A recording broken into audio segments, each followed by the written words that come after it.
Sí, ¿se acuerdan? Sí, profe. Bien. Este es el mercado de trabajo. Fíjense que tenemos en un eje el salario. Cuando lo dividimos por el índice de precios es el salario real. Ustedes ya manejan índices. Y empleo, horas de trabajo o cantidad de trabajadores, es indistinto acá ¿sí? En el eje horizontal. Por lo tanto, tenemos una oferta de trabajo y una demanda de trabajo. Recuerden que la función de oferta agregada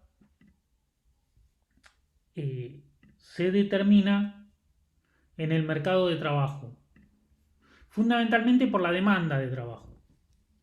Para los clásicos existe una oferta de trabajo y una demanda de trabajo donde se fija el nivel de pleno empleo, que es el punto E. Y ese nivel de pleno empleo, que es el punto E, para los clásicos es inamovible. O sea, siempre existe un nivel de pleno empleo en el punto E. En cambio, en el modelo keynesiano, lo que importa es solamente la demanda de trabajo. Es decir, la demanda de trabajo siempre importa, que es la productividad marginal del trabajo. Ahora, los clásicos dicen que la economía no se puede mover del pleno empleo, siempre hay pleno empleo. En cambio, Keynes dice que la economía opera en desempleo. Es en una posición de equilibrio. Para los clásicos es, según Keynes, una posición muy especial. La economía no funciona, como dicen los clásicos, según Keynes, y los clásicos dicen que funciona en pleno empleo. Por lo tanto, la discusión es si existe este punto E. Si existe este punto E, la función de oferta agregada, ¿cómo es? Según los clásicos, que vimos la clase pasada. Inelástica, perfectamente inelástica era. Perfectamente inelástica, vertical. Muy bien, ¿sí? Muy bien, Angélica, muy bien. ¿Mm? Exactamente.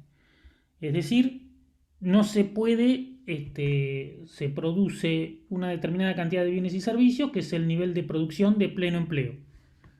Y no se puede mover de ahí. ¿Por qué no se puede mover? Porque no se puede aumentar el nivel de empleo. Entonces, la cantidad de personas que trabajan eh, está determinado por el nivel de pleno empleo, según los clásicos, inamovible. ¿Por qué inamovible? Porque si sube el salario, por ejemplo, sube una cantidad W0 hasta W1, el nivel de precios sube también, por ejemplo, a P1 en la misma proporción. Los subíndices, por ejemplo, indican si esto es un 10% de aumento, los precios aumentan un 10%. Por lo tanto, no nos movemos del nivel de salario real W0 sobre P0 igual W1 sobre P1. Significa el salario real es inamovible. Por lo tanto, la función de oferta, recuerden que desde el punto de vista keynesiano, sí, los salarios y los precios se mueven en diferente monto, en diferente cuantía y además en diferentes velocidades. O sea, sí hay un salario real que indica desempleo. ¿Mm? Y por más que haya flexibilidad o que los salarios se muevan, no bajan los salarios reales para alcanzar el punto de pleno empleo. Y Keynes explicó que esto ocurre porque cuando hay inflación, la oferta de trabajo fundamentalmente no responde a esa inflación, es decir, no se quita horas de trabajo porque cae el salario real. Y además, desde la propia lógica clásica, cuando aumentan los precios, aumentan los salarios, también aumentan los precios. Es decir, la economía funciona constantemente en un salario real diferente al salario real de equilibrio. Eso significa tener la posibilidad de tener una función de oferta de estas características, una función de oferta dependiente positiva. Es decir, a medida que paso desde A1 a A2, la producción aumentó muchísimo, ¿sí? Los precios aumentaron también.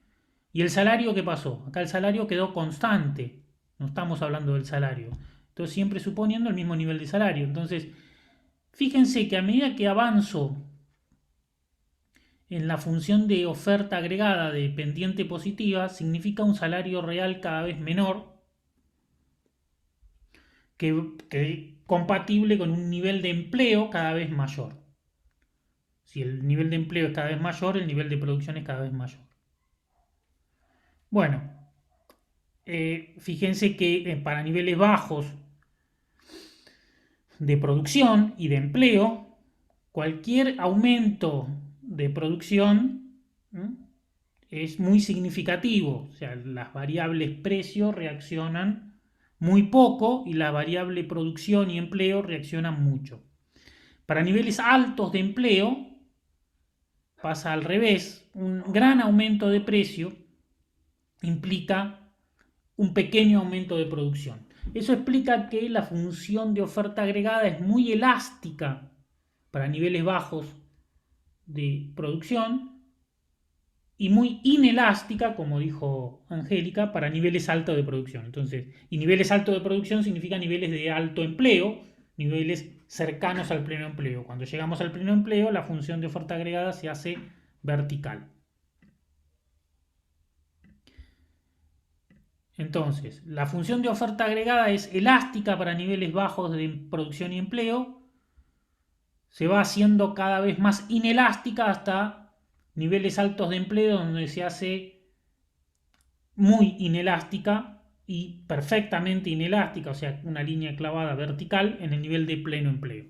Esa es la lógica para entender la función de oferta agregada que hicimos la deducción la clase anterior. Ahora volvamos. Fíjense que el salario real respecto de la oferta agregada. ¿Qué es el salario real? ¿No? El salario real es el salario en relación a los precios. Ustedes hicieron ejercicios de índices, viendo la evolución del salario nominal, del salario real. Si no hay inflación, no hay problema, no hay que hacer esta cuenta. Pero en el mundo inflacionario es necesario entender cómo evoluciona el salario real. Los salarios le van a ganar a la inflación, eso significa si W, que es el salario, va a subir más o menos que los precios. Esto es muy sencillo, ¿no? Que si caen los precios y el salario permanece constante, ¿sí? Acá el salario permanece siempre igual y caen los precios. Imagínense esta situación de deflación con salarios constantes. Esa es inhabitual, esto ustedes lo tienen que entender desde el punto de vista teórico, ¿no? Caen los precios y el salario permanece constante, entonces el salario real, ¿qué pasa? Sube, porque lo que está abajo cae. En general, pasa mucho que hay inflación y los salarios permanecen relativamente constantes. Esta es la situación donde los salarios reales caen.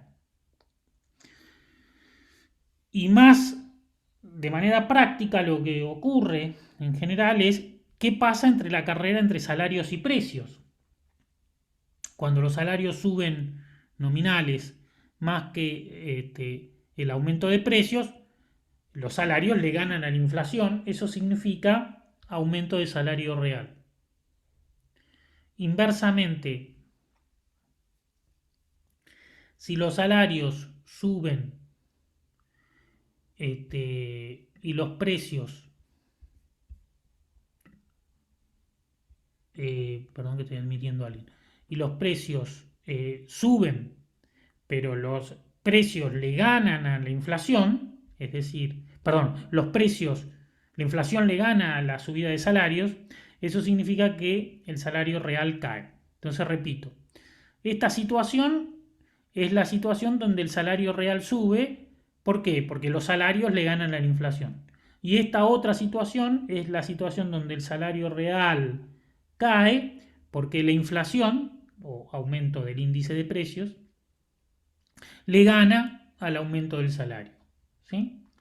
Entonces, tenemos que entender, y esto es posible solo en el mundo keynesiano. En el mundo clásico es imposible. Los salarios y los precios empatan siempre.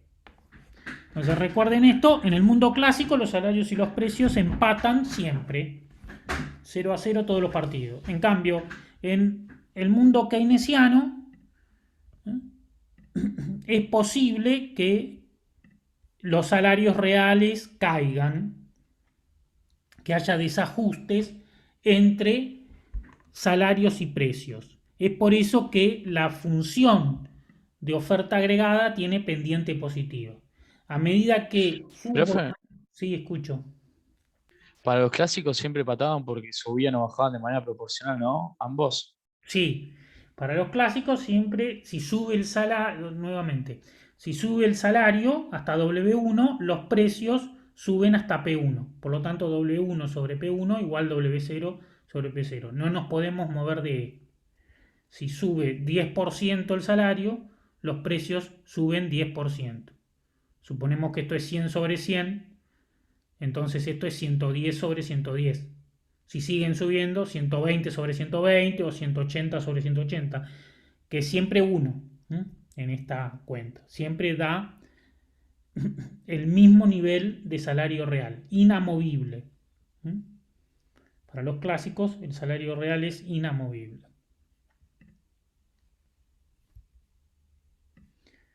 Bien. A medida que entonces suben, vamos a poner ahora esta función de oferta, que acá está la explicación abajo, ¿no? Siempre vertical en el nivel de pleno empleo, pero en niveles más bajos al pleno empleo, la oferta agregada tiene pendiente positivo.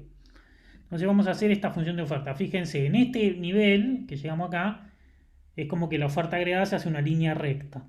Vamos a decir ahí, donde marqué esta crucecita, este es el nivel, ¿verdad?, de pleno empleo. Pero hasta acá se puede aumentar la producción, y más de acá, cualquier intento por aumentar la producción implica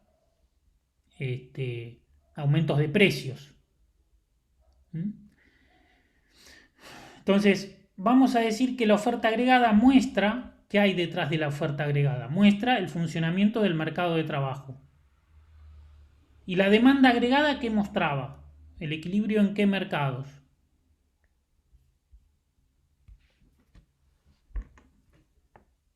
Si la habíamos deducido a partir... La deducción de la demanda agregada le hicimos... Monetario, ¿o no? Monetario y qué más. Y de bienes. Y Bienes y servicios. Bien. Detrás de la demanda agregada explicamos el funcionamiento del mercado de bienes, del mercado de dinero y del mercado de bonos. ¿Sí? En esta función, digamos, todos los puntos de la demanda agregada, esta línea roja, hay equilibrio en el mercado de dinero, en el equilibrio en el mercado de bonos y equilibrio en el mercado de bienes. ¿Se acuerdan? La IS y la LM. Ahora, en la función de oferta agregada se encuentra el mercado de trabajo. Los recursos, el mercado de capital físico y el de recursos naturales se encuentra fijo y solo se mueve el nivel de empleo. Entonces, en el punto E es un equilibrio macroeconómico, pero es un equilibrio macroeconómico con pleno empleo o con desempleo. ¿Ustedes qué opinan?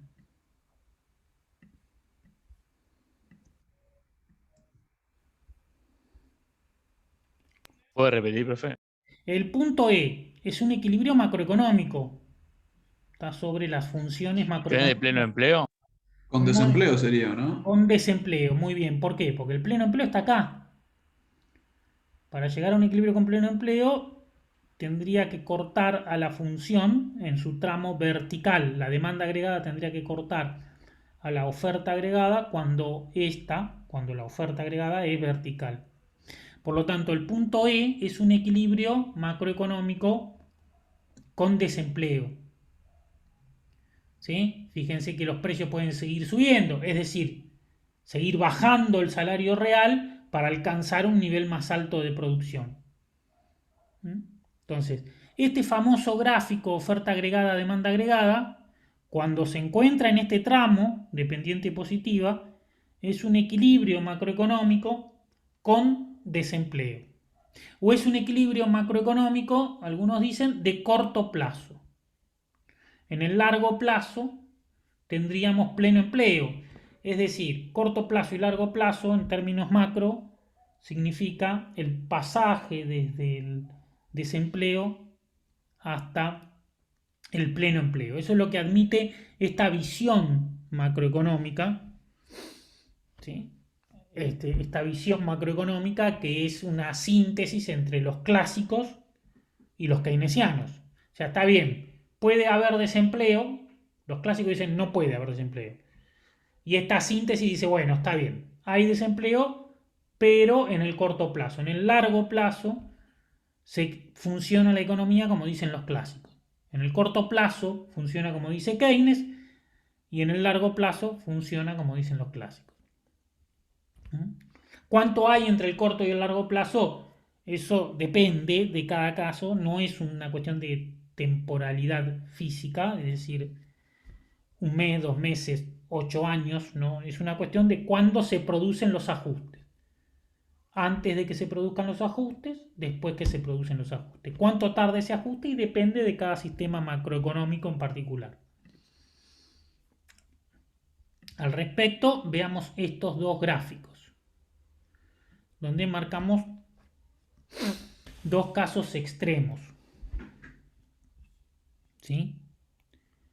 La demanda agregada, en este primer caso, igual que la demanda agregada en este segundo caso. Entonces, lo primero que digo es en el panel A. Bueno, tenemos el mismo gráfico, los mismos ejes en los dos casos. El panel A y el panel B. La diferencia es la oferta agregada. La demanda agregada es igual y se modifica en el mismo sentido en el panel A que en el panel B.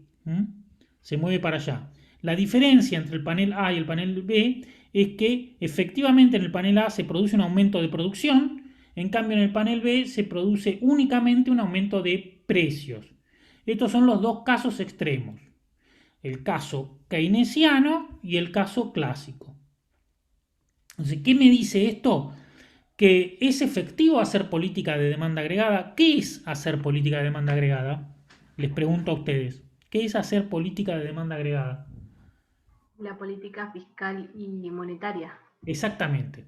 Política fiscal y política monetaria. Política fiscal es gasto público, inversión pública, ¿sí? Aumentar el presupuesto del Estado. Y política monetaria es intervenir en el mercado de crédito, bajar la tasa, inyectar dinero. ¿Son efectivas estas políticas? Que son las herramientas macroeconómicas, ¿no? Y para Keynes es fundamental y muy efectiva, para los clásicos es un desastre, solo produce aumento de precios. Entonces, estos son los dos casos extremos. Para unos es muy buena la política fiscal y monetaria y para otros es un desastre. Entonces, cuando preguntamos, hay que hacer política fiscal y monetaria, y esto tiene una teoría detrás. Depende si hay pleno empleo, si hay desempleo, y depende qué teoría macroeconómica utilizamos. Bien. Ahora vayamos a esto. Entonces, acá tenemos Keynes y clásicos. Ahora digamos que hay ¿cómo son los casos intermedios? Fíjense, volvemos al mismo gráfico, estos dos gráficos los vamos a poner los dos juntos en el gráfico de la izquierda. El gráfico de la izquierda, observen, tenemos una oferta agregada a largo plazo y una oferta agregada a corto plazo. ¿Sí? una oferta agregada a largo plazo y una oferta agregada a corto plazo.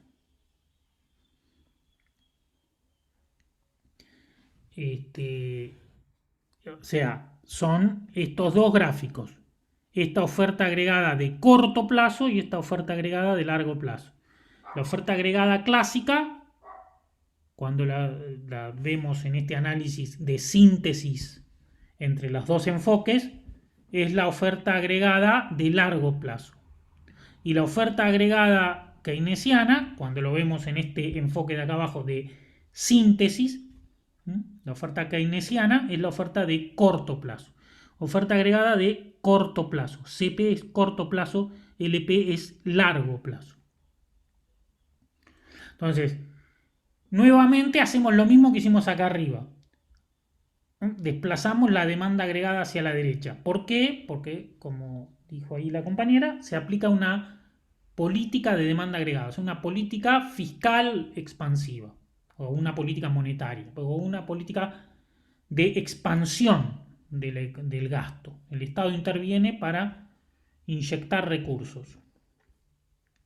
Eso va a trasladar la función de demanda agregada desde DA1 hasta DA2. Igual que lo hizo acá, desde DA1 hasta DA2. Nuevamente desde DA1 hasta DA2. Si estamos en el corto plazo, nos vamos a este puntito blanco que estoy marcando ahí. ¿Ustedes ven cuando yo marco con la crucecita? Sí, sí, se ve. Bien. Sí, profe. Es decir, sería este caso. Si vamos al largo plazo, sería el punto E', es decir, este caso. La teoría de la síntesis dice que en el corto plazo se cumple la visión keynesiana y en el largo plazo se cumple la visión clásica. Ahora la pregunta es, bueno, es interesante saber entonces ¿cuánto tiempo hay entre el corto plazo y el largo plazo? Porque si el corto plazo son 3 años, yo en 3 años esta función que está clavada acá la puedo trasladar aplicando políticas de oferta agregada, que son las políticas industriales, como dijimos en la clase pasada. Pero si estos son 10 minutos, no tengo tiempo de ir desde este puntito hasta este puntito. Me voy directamente y no puedo hacer políticas para que la oferta agregada se expanda. Una cosa, entonces tengo que saber si esto es un tiempo considerable o si esto es muy corto tiempo y enseguida el efecto inflacionario se dispara. Fíjense, en este caso, la temporalidad la medimos en el gráfico de al lado, donde tenemos el mismo eje y el ingreso. Esto me mide cuánto tiempo tarda el efecto inflación, o sea, cuánto tiempo se manifiesta el efecto inflación. En este caso, supongamos que estos son meses, o que son años, o que son periodos, no importa, son meses, ¿sí? Tarda infinito, en este caso, nunca llega hasta acá. T0, T1, T2, T3, hasta que en el punto infinito llega hasta E'. ¿Cómo medimos esto? Profe, Sí, escucho. perdón, ¿esos son perpetuidades, puede ser? ¿O algo así? Sí. Porque en el libro creo que figuraba eso. Está bien. Lo que interesa aquí es en cuánto tiempo ven que esta función de oferta es absolutamente plana, la de corto plazo.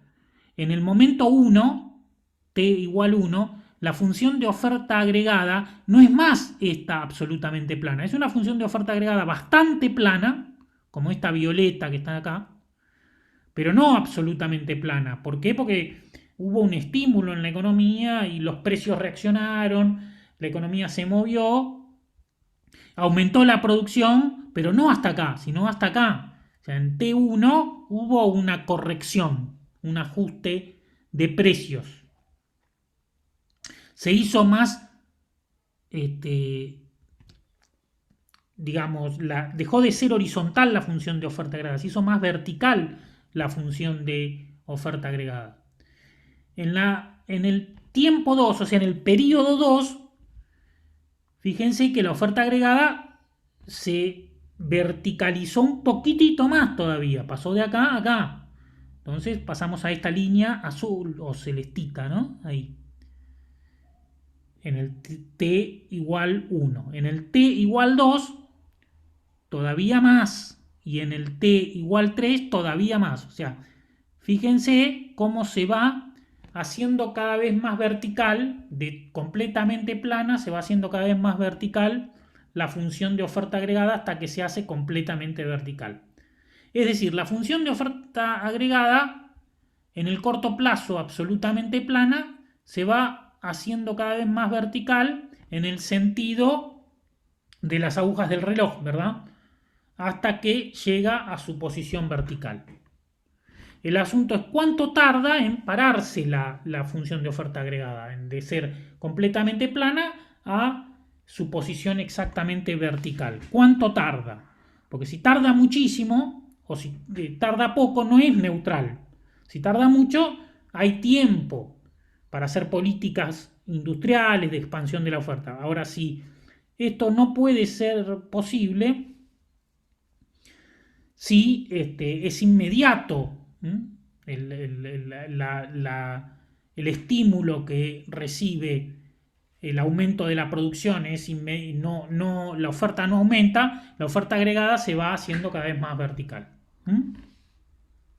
Para medir este tiempo, fíjense esta fórmula que está acá abajo, que ahí marco. Entonces, el precio en el periodo T es esto, ¿no? T, que puede ser 0, 1, 2. El precio en el periodo T es igual al precio en el periodo anterior. Ese sería el caso T igual 0. Si el precio en el periodo T es igual al precio en el periodo anterior, significa que el índice de precio de un periodo es igual al del periodo anterior. Entonces, si siempre es 100 el índice de precio o siempre es 120, ¿cuánto es la variación de los precios de periodo a periodo? 0. ¿Sí? Si el índice de precio, ustedes tienen la serie de índice de precio, esa que ustedes hacen, y siempre vale lo mismo, cuando calculan las variaciones es 0. Entonces significa, ¿verdad?, que es el índice de precios es igual al índice de precios del periodo anterior, que no hay inflación, estamos en el periodo T igual 0. Ahora, si el índice de precio empieza a subir, aunque más no sea lentamente, estamos en la situación que empieza a aparecer a partir del periodo T igual 1, T igual 2 y así sucesivamente. ¿Estamos? Entonces, eso se ve en esta parte de la forma. Entonces, si el precio del periodo actual, del periodo que estamos analizando, el índice de precios, P es índice de precios o precios, ¿no? Es igual al precio del periodo anterior más un índice, que es lo que mide esta reacción, que es igual al precio del periodo anterior multiplicado por un parámetro mu, que capta la diferencia, multiplicado por la diferencia entre el ingreso en el periodo T, por ejemplo, este sería lo que estoy marcando acá, tic, ahí, en esa crucecita, y para el periodo T igual 0, o sea, IT igual 0 menos I sub B, sería eso. IT menos I sub B, multiplicado por mu, y esto multiplicado por el periodo anterior, el precio del periodo anterior. Mu, como ustedes ven acá, es un parámetro entre 0 y 1. Entonces, por ejemplo, ¿y cuánto vale mu? Es muy importante. Esto, la fórmula de abajo es exactamente la misma, nada más que se despeja términos, ¿sí? Es PT menos 1, factor común, 1 más mu sobre IT menos IE. Entonces, fíjense, ¿cuánto vale mu? Y es muy importante saber cuánto vale mu. Primer término, si I sub T es igual a I sub E, es decir, estamos en este punto. I sub T es igual a I sub E. ¿Cuánto es I sub T menos I sub E en ese caso? 0. 0. Entonces, los precios de este periodo Son diferentes, son iguales, porque No sería, variaron. no variaron, porque sería precio del periodo anterior igual a P T menos 1 multiplicado por 1 más 0. Es decir, me queda precio T igual a precio T menos 1. ¿Se entendió? ¿Sí? En el caso que I sub T sea igual a I sub E. Ahora, si I sub T es mayor que I sub E, como pasa acá, acá, acá, acá, ¿sí? Esta diferencia multiplicada por mu es lo que se agrega a los precios del periodo corriente. Entonces los precios van aumentando. ¿Cuándo aumentan? Cuando I sub T es mayor que I sub E. Y cuando mayor es esa diferencia, más aumentan los precios. Es decir, cuando nos vamos más lejos de este nivel I sub E, más aumentan los precios. ¿Sí? Y además, cuando mayor es mu, es decir, cuando mu, que el máximo valor puede ser 1, se acerca a 1, si mu es 1, los precios aumentan inmediatamente. Entonces, si mu es 1, nos vamos inmediatamente desde este punto hasta este punto. ¿Sí? Ahora, si mu no es 1, si mu es 0,5, primero el aumento es en dos partes. ¿Sí? Primero aumenta la mitad de lo que van a aumentar los precios y en un segundo periodo aumenta la otra mitad. Si mu es 0,33, el aumento es en tres partes. Primero aumenta un 33%, después aumenta un 33%, 33,33 y de tercero el otro tercio en tercer periodo. Si mu es 0,25, el aumento de precios se produce en el primer periodo un cuarto del aumento, en el segundo otro cuarto, en el tercero otro cuarto y en el cuarto el último cuarto. Es decir, cuánto vale mu, que es un dato muy importante, me dice la velocidad del ajuste, cuántos periodos voy a tardar en ir desde este punto hasta este punto. Si mu es 1, O sea que es mayor. claro, si mu es 1, O sea, va a haber inflación instantáneamente. ¿Sí? si es mayor tenés menos tiempo para andar ajustando, ¿sería? Exactamente. Si mu es 1, Ahí estamos. si mu es 1, me voy directamente hasta... Solo me genera aumento de precio. Si mu es más cercano a 0, esto se va a mover muy poquito. Entonces va a haber muy poco aumento de precio y tengo tiempo para aumentar la producción. Entonces, ¿cuánto vale mu? Es un parámetro que depende para cada sociedad. Cuánto de los ajustes que realiza la política pública son captados por las personas y eso influye en el aumento de precios. ¿Cuánto vale mu? Es un debate muy importante de política económica. Si mu es bajo o si mu se acerca a 0, es muy propicio para hacer políticas de demanda y de oferta, y si mu es cercana a 1 es mucho más difícil porque cualquier política que hagas genera inflación. ¿Sí? Entonces la inflación en este caso depende de la velocidad de los ajustes, lo que marca mu, y de cuánto me alejo del nivel de producción de pleno empleo. Si esto es el nivel de producción en pleno empleo y me quiero ir mucho más para allá, según el enfoque clásico, va a haber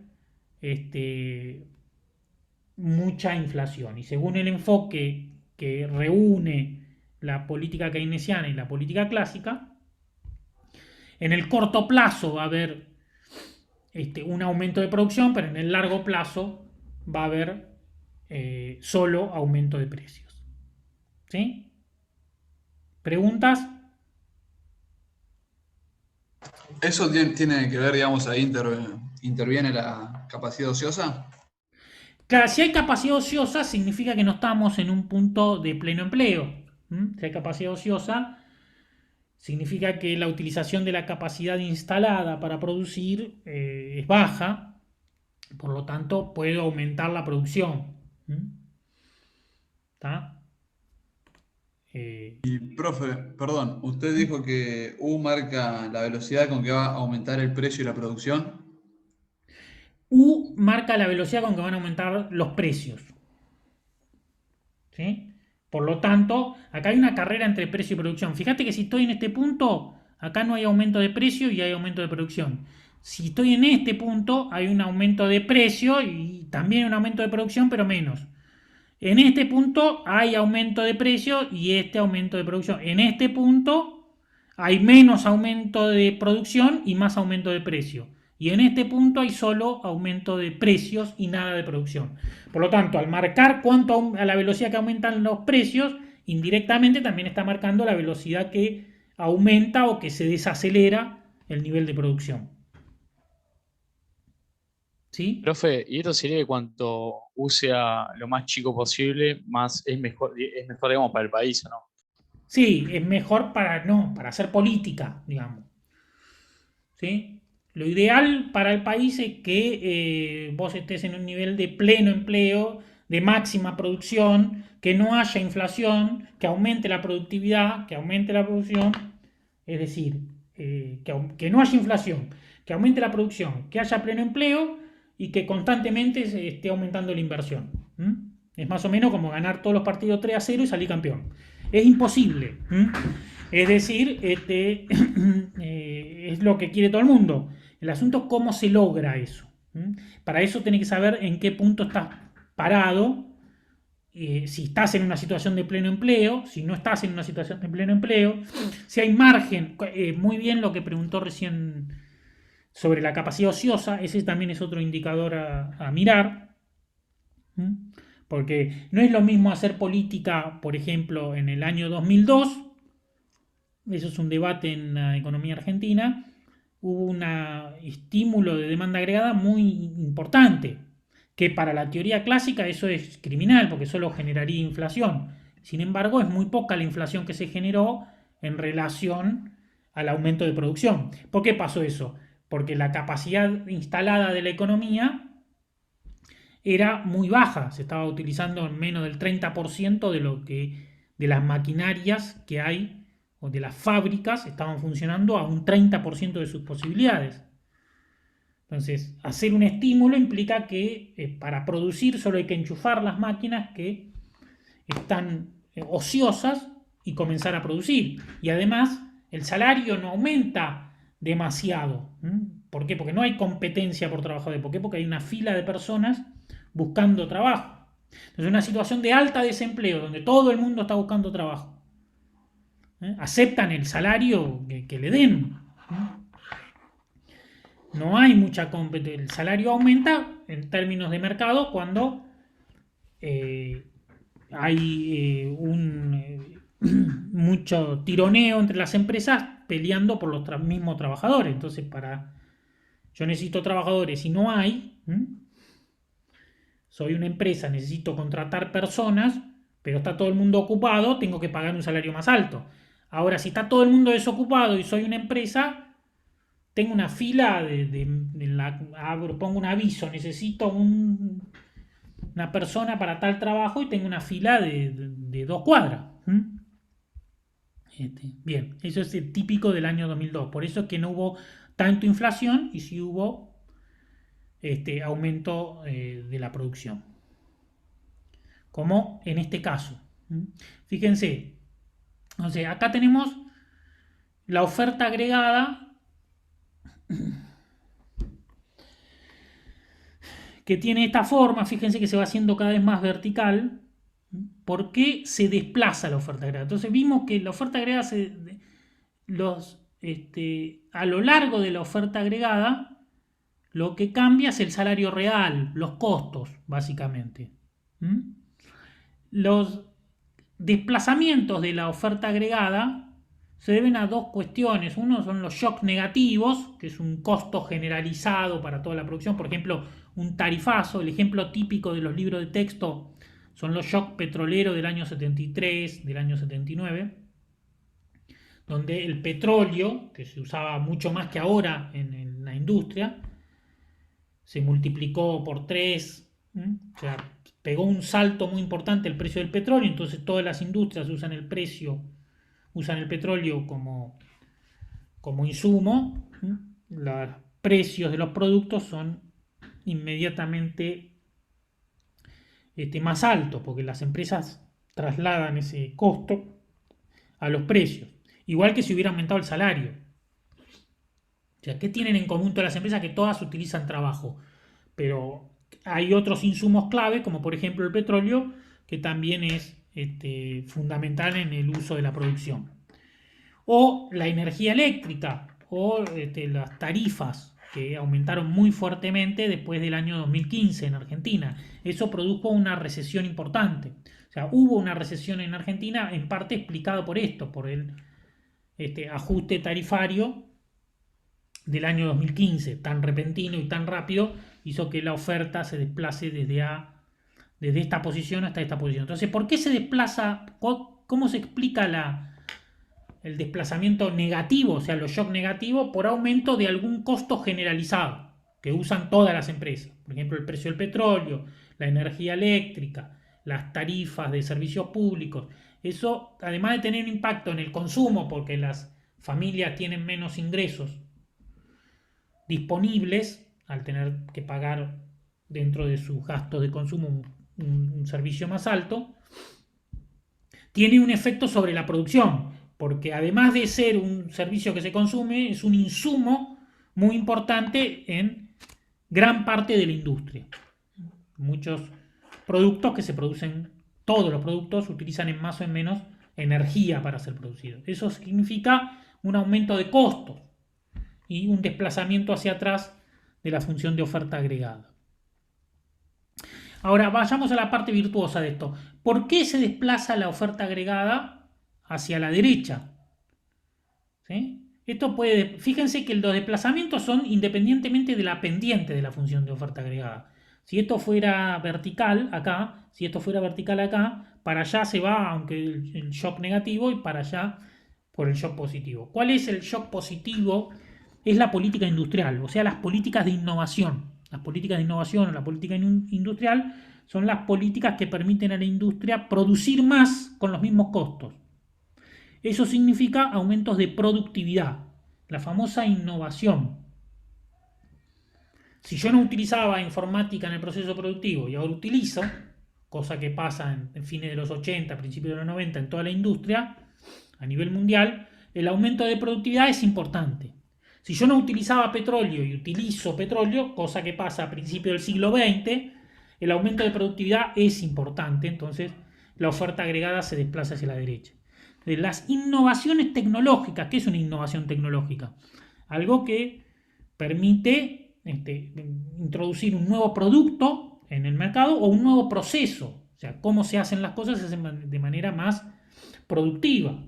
En vez de necesitar, por ejemplo, pasar de cavar con una pala a cavar con una pala mecánica, es una innovación tecnológica. Voy a tardar mucho menos con una pala mecánica que con una pala manual. En cavar pozos, por ejemplo, y así en el ejemplo que ustedes quieran. Eso significa una innovación de proceso y una innovación de organización de la producción que desplaza la función de oferta agregada hacia la derecha.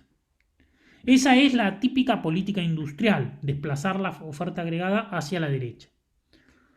Se puede hacer con política pública. Por ejemplo, en Argentina tenemos un Ministerio de Ciencia y Tecnología. Antes teníamos un Ministerio de Industria, después lo fueron desagregando. Ahora tenemos un engendro que es Desarrollo Productivo, que funciona bastante mal. Pero sí, por ejemplo, también tenemos el Ministerio de Ciencia y Tecnología. Todo eso se dedican a trabajar con las empresas para que las empresas mejoren su productividad, que puedan producir más con menores costos. ¿Sí? Eso tiene un efecto macroeconómico de desplazar la oferta agregada hacia la derecha. Bien. ¿Sí? Entonces, ¿cómo se desplaza la oferta agregada? Shock negativo se desplaza hacia la izquierda. Le di dos ejemplos, uno de la Argentina. ¿Sí? ¿Y cómo se desplaza la oferta agregada hacia la derecha? Que eso es lo más interesante. Cuando hay política industrial, cuando hay conexión entre el Estado y las empresas, cuando aumenta la productividad, cuando se producen nuevos productos y nuevos procesos de producción. En esto trabajan las universidades, los centros tecnológicos, el INTI. ¿Saben lo que es el INTI? el Instituto Nacional de Tecnología Industrial. En Argentina tenemos instituciones que se encargan de esto, que es muy importante. Los países desarrollados tienen ese tipo de instituciones muy desarrolladas. Los japoneses hicieron esto de manera exponencial después de la Segunda Guerra. O sea, esto es la política industrial, que es lo que tienen los países desarrollados, que muchas veces se desatienden por ahí por la visión demasiado ortodoxa de la economía. Bien, Profe, sí. ¿puede ser que un shock negativo sea un aumento de los costos de la producción y un shock positivo una disminución de los costos de la producción? ¿O está mal referenciarse así, por ejemplo?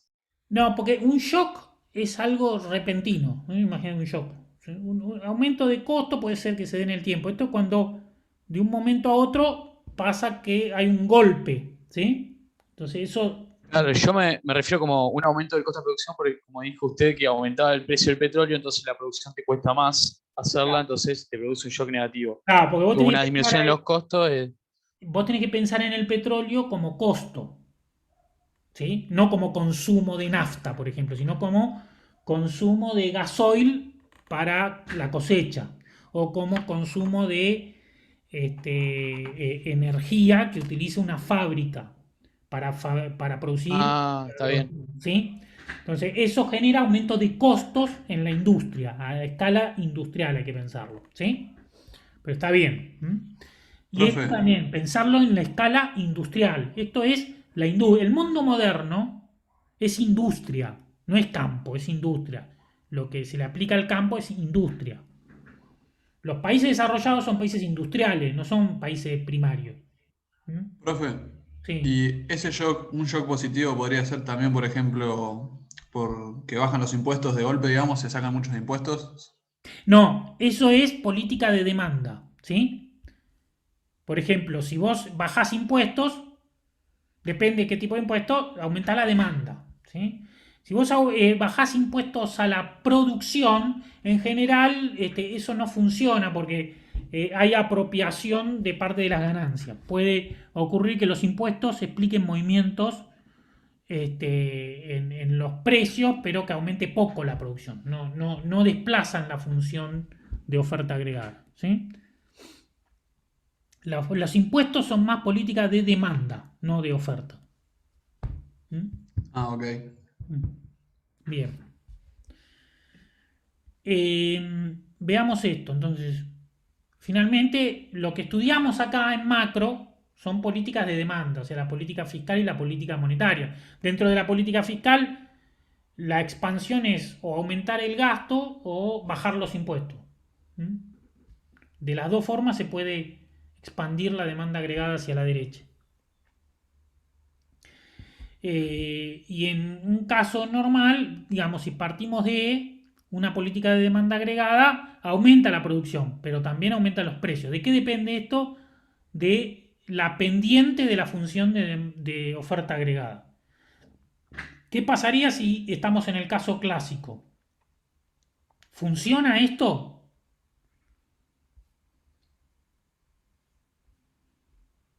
¿Qué pasaría si esto fuera una línea vertical en el nivel de pleno empleo por acá? Y lo que va aumentando son los precios. Solo aumentan los precios. Muy bien. Bueno. ¿Preguntas?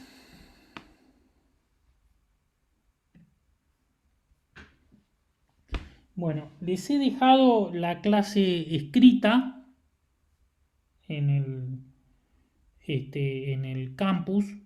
La próxima clase vamos a ver más sobre el tema inflacionario relacionado con el mercado de trabajo, la curva de Phillips.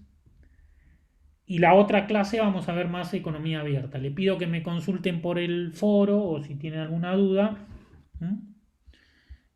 Bueno, eso sería hoy, por hoy la clase. Vamos a hacer más, la clase que viene vamos a dar un ida y vuelta más fluido, ¿sí? Pero bien, ¿sí? Así que, si no hay más preguntas, Profe, sí, escucho. perdón, es con respecto más al parcial. Si yo no probé la primera parte o no saqué más de 5, ¿ya la segunda parte de teoría no la rindo. ¿O sí? ¿Cómo? Vos rendí todo. ¿Vos ya rendiste o no? Sí, ya rendí la primera parte, pero ¿y si no aprobé la primera parte, si ya tengo que ir al general, tengo que rendir la segunda parte de teoría? O sea, por el tema de la promoción, digo. Sí, vos vas a tener una nota de teoría y una nota de práctica y las 12 promedian. ¿Mm? Ah, tengo que rendir igual la teoría. Sí, sí, sí. Sí, Ah, el bueno. segundo parcial hay que rendirlo entero. ¿Mm? Ah, bueno, está bien. Era la duda nada más. Bueno, nos vemos la próxima, ¿sí? Hoy hicimos una clase más corta. La próxima Dale, profe. nos vemos. Dale, profe, Hasta gracias. luego. Ya, Chao. profe, nos Saludos. vemos.